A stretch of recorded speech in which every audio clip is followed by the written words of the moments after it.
रिश्तेदार। उत्तम और किरण में बहुत प्यार होता है। दोनों भाई बहन मानो ऐसे कि एक के बिना दूसरा अधूरा। उत्तम की जान बसती है अपनी बहन में। दोनों की शादी के बाद सब कुछ सही चलता है। दोनों के बच्चे भी हो जाते हैं और वक्त के साथ बड़े होने लगते हैं। एक रोज़ राखी पर किरण अपने बच्चों के साथ उत्तम के घर आती है। उत्तम, उत्तम कहाँ हो भाई? अरे दीदी, कैसी हो तुम? मुझे तो पहले से ही पता था, कोई आए या ना आए तुम ज़रूर आओगी आज। कैसे ना आती, मेरा एक ही तो भाई है। चल जल्दी से हाथ आगे करके बैठ जा। उत्तम आंखों में पानी भर अपनी कलाई आगे करके कहता है। दीदी, आज तुम्हारी बहुत याद आ रही थी। बहुत मन कर रहा था तुम्हें देखने का और तुम आ गई। अरे हट पगले। किरण के दोनों बच्चे राहुल और जैकी उत्तम के गले लग जाते हैं। मामा, मुझे क्या दोगे? मामा, मुझे भी कुछ चाहिए। मैं कपड़े लेकर नहीं जाऊंगी। मेरे क्लास के दोस्त मेरा मजाक उड़ाते हैं। तेरा मामा तुझे बस हर बार कपड़े ही देता है क्या? मेरा बच्चा, क्या चाहिए तुझे बता, मैं ला दूंगा। चल तू मेरे साथ बाजार चल बस। उत्तम किरण को 5100 देता है। उत्तम, इतना देने की ज़रूरत नहीं है। अब तेरा भी परिवार है, उनका भी तो कुछ सोचना होगा। क्या दीदी, तुम भी। उत्तम अपने दोनों भांजों को लेकर बाजार चला जाता है।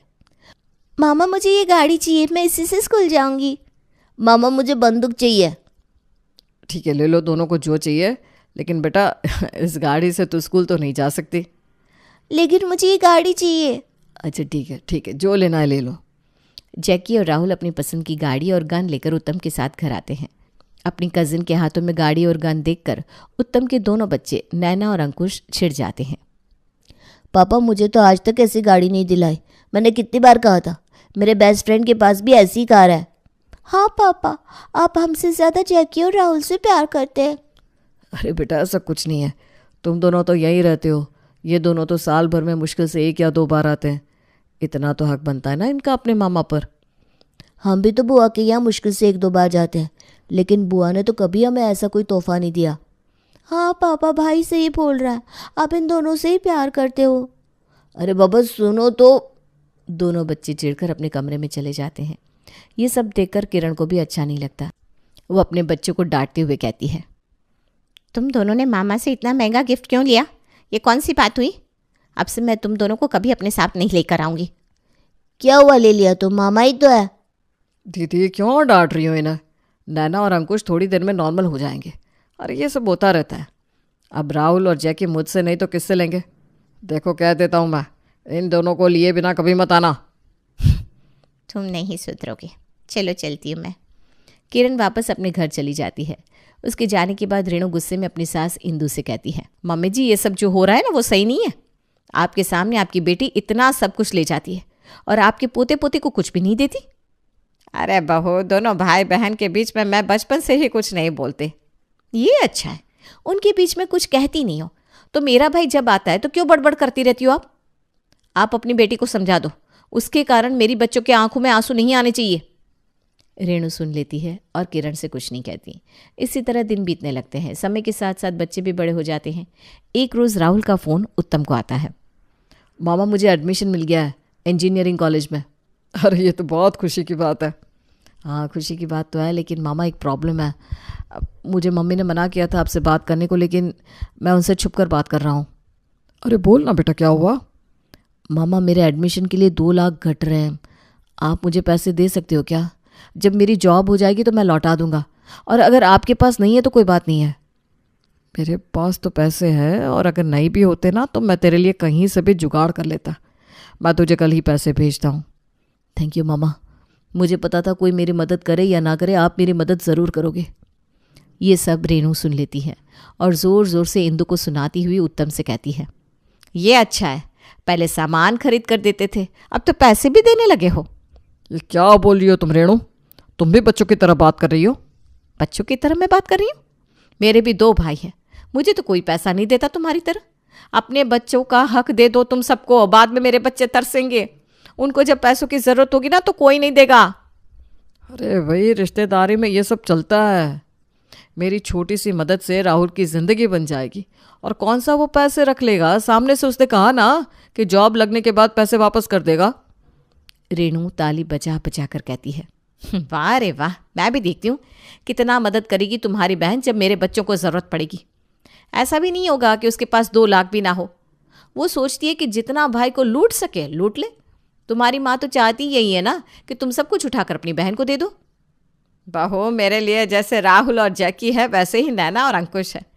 मैं क्यों भला नैना और अंकुश का हक मारने को कहूँगी। रहने दीजिए मम्मी जी, ये सब आपका ही किया कराया है। बेटी को शुरू से इतना सर चढ़ा रखा है आपने, तभी वो झट से अपने भाई को कॉल करके अपने रोने रोती रहती है। कभी ये कट गया कभी वो। अपनी बेटी को समझा दो कि अब मेरे पति से 1 रुपया ना मांगे। माँ, तुम किरण से कुछ मत कहना। उसने मुझे कभी कुछ नहीं कहा, ना कुछ मांगा। अभी भी उसने राहुल को मना ही किया था।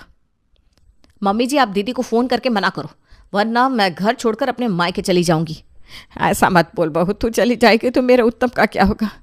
मैं करती हूँ तेरे ननद से बात।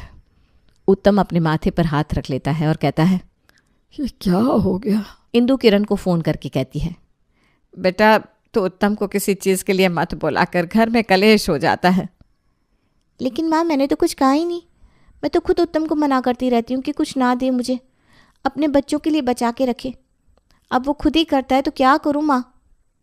मैं ना बेटा तुम लोगों के बीच में फंस जाती हूँ। इधर इतना हंगामा होने के बाद भी उत्तम राहुल को पैसे दे देता है और उसका एडमिशन हो जाता है।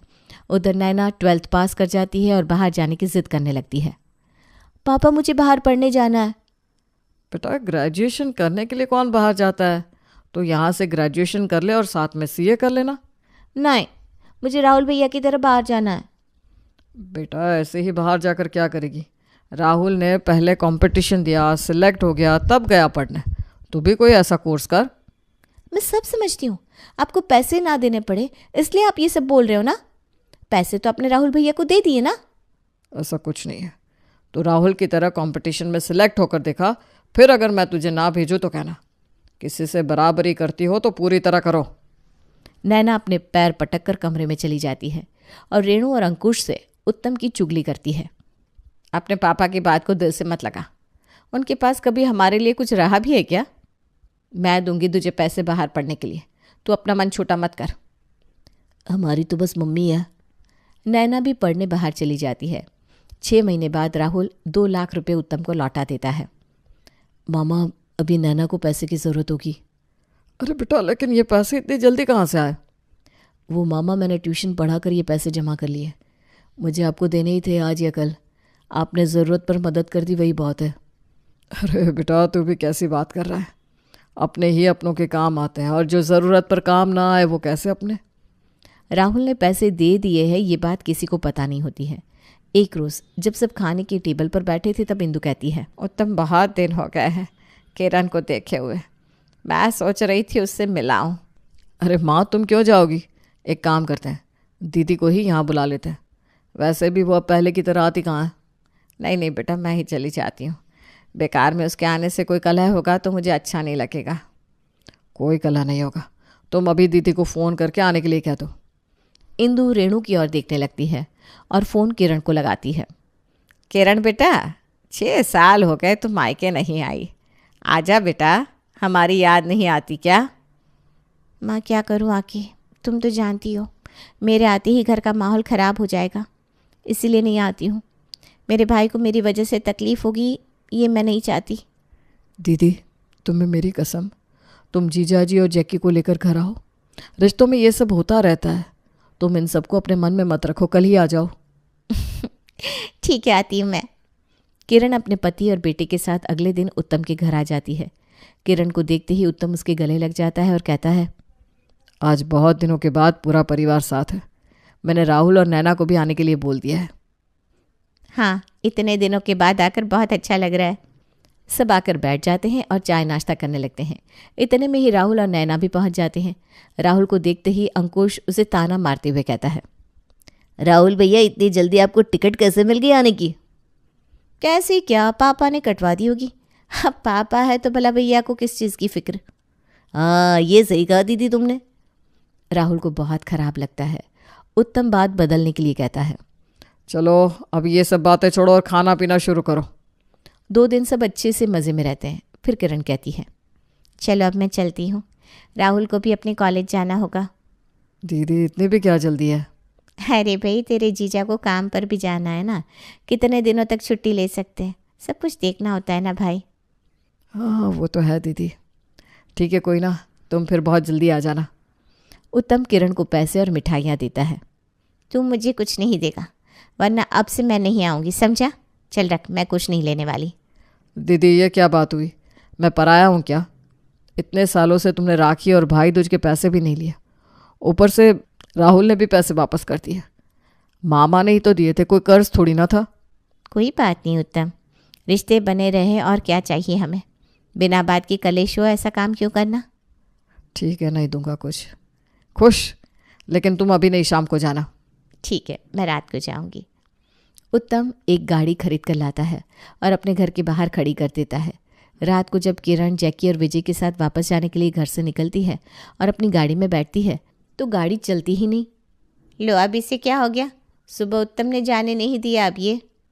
मम्मी कोई तुम्हें रोकना नहीं चाहता, ये गाड़ी बोल रही है कि अब मुझे बदल दो। 20 साल से एक गाड़ी है, अब बेचारी ये भी दम तोड़ेगी ना कभी ना कभी। अब राहुल की नौकरी लगने पर ही गाड़ी बदलेंगे। वो तो ठीक है मम्मी, लेकिन अभी जाएंगे कैसे ये बताओ। इतने में ही उत्तम नई गाड़ी की चाबी किरण के हाथों में रखते हुए कहता है, दीदी तुम इस गाड़ी से जाओ, ये तुम्हारी नई गाड़ी है, तुम्हारे इतने सालों का राखी का गिफ्ट। पापा इतनी महंगी गाड़ी? इतना महंगा गिफ्ट मैं नहीं लूँगी। दीदी मैंने बस डाउन पेमेंट देकर लिया है, EMI राहुल भर देगा। अब तुम इतना मत सोचो, आराम से जाओ। तुम्हारी पुरानी गाड़ी को बेचकर जो पैसे आएंगे वो मैं रख लूँगा बस। तब तो सोचो बहुत कम पैसे लगे मेरे। लेकिन साले साहब ये सब सही नहीं है। जीजा जी, रिश्तेदारी में ये सब चलता रहता है। किरण चली जाती है। उसके जाने के बाद रेनू बहुत गुस्से में आ जाती है और चिल्लाते हुए कहती है, जवान बेटी घर में है और इन्हें गांव में पैसे उड़ाने हैं। वो मेरी बहन है, कोई गांव नहीं है। और नैना की शादी तक बहुत पैसे आ जाएंगे। नैना की शादी में अभी 1-2 साल बाकी है। तुम लोगों को बस एक मौका चाहिए। ठीक है, मैं भी देखूंगी ना तुम्हारी बेटी की शादी में तुम्हारी बहन कितना कर देती है। इतने दिनों से आई नहीं और एक ही बार में लूट कर ले गई सब। बहू, ये भाई बहन का प्यार है, इसे लूटना नहीं कहते। नैना शादी के बाद घर आएगी तो अंकुश भी उसे कुछ देगा, तब क्या तू यही कहेगी? मम्मी जी आप मेरे बच्चों को इसमें मत लाइए। नैना वापस अपने कॉलेज चली जाती है। इसी तरह 2 साल बीत जाते हैं और नैना का कॉलेज कंप्लीट हो जाता है। उधर राहुल को भी अच्छी जॉब मिल जाती है। नैना घर वापस आती है। रेणु नैना से कहती है, बेटा अब तेरी शादी कर देते हैं, लड़का देखते हैं तेरे लिए अब। मम्मी मैं साकेत को पसंद करती हूँ और उसी से शादी करूँगी। वो मेरे साथ कॉलेज में ही पढ़ता था और आज उसे बहुत अच्छी नौकरी भी लग गई है। ठीक है, तू उसे मिलने के लिए बुला ले, हम तेरी शादी उसी से करेंगे बस। नैना अगले दिन साकेत को अपने घर बुला लेती है। साकेत सबको पसंद भी आ जाता है। एक बार दीदी और जीजा जी भी लड़के से मिल ले तो अच्छा रहेगा। उनकी हाँ ना मेरे लिए कोई मायने नहीं रखता, रिश्ता हमारी तरफ से पक्का है। साकेत तुम अपने माँ बाप से हमारी बात करवा दो ताकि हम शादी की बात कर सकें। जी मम्मी जी, वो मेरे पेरेंट अभी घूमने के लिए बाहर ऑस्ट्रेलिया गए हैं, उनके आते ही बात करता हूँ उनसे मैं। ठीक है बेटा। कुछ दिनों के बाद उत्तम की साकेत के माँ बाप से बात होती है और वो भी इस रिश्ते को मंजूरी देते हुए कहते हैं, देखिए समधी जी, हमें कुछ नहीं चाहिए, बस खातिरदारी ऐसी कीजिएगा कि लोग देखते रहें। अरे ये भी बोलने की बात है क्या? मैं अच्छे से अच्छा अरेंजमेंट करूँगा। हमारे घर में एक ही तो लड़की है, उसकी शादी ऐसी होगी कि सब देखते रहेंगे। ठीक है तब अभी सगाई कर लेते हैं, 1 महीने बाद शादी, कैसा रहेगा? जैसा आप लोग कहें। 1 हफ्ते बाद सगाई की तारीख रखी जाती है। सगाई के 1 दिन पहले रेणु किरण को सगाई के बारे में बताते हुए कहती है, दीदी आप लोगों को आना है, नैना की सगाई है कल। सब इतनी जल्दी में हुआ कि बता नहीं पाई। कोई बात नहीं भाभी, मैं कल आ जाऊंगी। किरण की आंखों में पानी आ जाता है, लेकिन फिर भी वो किसी से कुछ नहीं कहती। अब मैं अपने लोगों के लिए इतनी पराई हो गई हूँ कि मुझे भी वक्त पर न्योता दिया जाता है। अगले दिन किरण अपने परिवार के साथ नैना की सगाई में आती है। सगाई बहुत धूमधाम से होती है। किरण भी लड़की को देखकर बहुत खुश होती है और उत्तम से कहती है, उत्तम लड़का तो बहुत अच्छा मिला है, बस अपनी नैना खुश रहे। दीदी मुझे माफ़ कर दो, तुम्हारी भाभी ने मुझे बताने नहीं दिया तुम्हें, वरना मैं तुम्हें लड़का दिखाए बिना रिश्ता तय नहीं करता। कोई बात नहीं उत्तम, घर में शांति रहने से मतलब है। वैसे भी लड़की को लड़का और लड़की को लड़की पसंद है तो हमारा क्या ही काम। सारे मेहमान और लड़के वाले वापस चले जाते हैं, लेकिन उत्तम किरण और उसके परिवार को रोक लेता है। इतने में ही उत्तम को एक फ़ोन आता है। साहब वो दिनेश सब कुछ बेचकर सारे पैसे लेकर भाग गया। क्या? अब क्या होगा? मेरी बेटी की शादी सर पर है। उत्तम के हाथ से फ़ोन छूट जाता है। उसकी आंखों के आगे काले बादल छा जाते हैं। क्या हुआ साले साहब, आपको इतना पसीना क्यों आ रहा है? क्या हुआ मामा, बताइए ना हमें, हम अपनी ही तो हैं। जीजा जी सब खत्म हो गया। अब मेरी नैना की शादी कैसे होगी? मेरा बिजनेस पार्टनर सब कुछ लेकर भाग गया, मुझे पता ही नहीं चला। मैं नैना की सगाई की तैयारी में लगा रहा और सब खत्म हो गया। शादी सर पर है, क्या करूँगा मैं जीजा जी? तभी मैं कहती थी, बातें तो सब अपनी बहन को, बस कुछ पैसे बचा के रखते तो बेटी की शादी में काम आते। चुप, एकदम चुप। ये सब तेरे कारण हुआ है। तूने मुझे दीदी और जीजाजी को पहले से बुलाने नहीं दिया। अगर जीजाजी और राहुल आ जाते तो ये सब होता नहीं। अरे बेटा दिमाग शांत रख, अभी शादी कैसे होगी ये देखना है हमें। माँ कुछ समझ में नहीं आ रहा, पैसे कहाँ से आएंगे? अभी तो सगाई के खर्चे के पैसे देने बाकी है, कहाँ से दूंगा मैं? तुम कोई टेंशन ना लो, सब हो जाएगा। मैंने नैना की शादी के लिए कुछ पैसे फिक्स डिपॉजिट किए थे, सोचा था नैना की विदाई पर उसे दूंगा। लगता है अब वो पैसे निकालने का टाइम आ गया है। अगले दिन विजय बैंक जाकर पैसे निकलवा कर उत्तम के हाथ में रखते हुए कहता है, ये पूरे 20 लाख है। बिटिया की शादी में कोई कमी नहीं आनी चाहिए। मामा आप फिक्र मत करो, उस दिनेश को हम देख लेंगे शादी के बाद। जीजा जी आप नहीं होते तो पता नहीं आज क्या होता। हट पगले, अपने होते ही इसलिए है कि एक दूसरे के काम आ सके। नैना की शादी अच्छे से हो जाती है और वो विदा होकर अपने घर चली जाती है। इधर राहुल दिनेश को पकड़वा कर जेल में डलवा देता है। रेणु किरण के सामने हाथ जोड़कर कहती है, दीदी मुझे माफ़ कर दो, मैंने आपके साथ बहुत गलत किया, बहुत भला बुरा कहा और आपने मेरी बेटी के लिए इतना सब कुछ किया, मुझे माफ़ कर दो दीदी। भाभी ये रिश्ते बहुत अनमोल होते हैं जो ऐसे नहीं टूटते। रिश्ते निभाने पड़ते हैं, वो भी बिना किसी उम्मीद के कि आगे आपको भी उस इंसान से उतना ही मिलेगा। दीदी अब ऐसा कभी नहीं होगा। रेणु किरण के गले लग जाती है और अब सब सही चलने लगता है।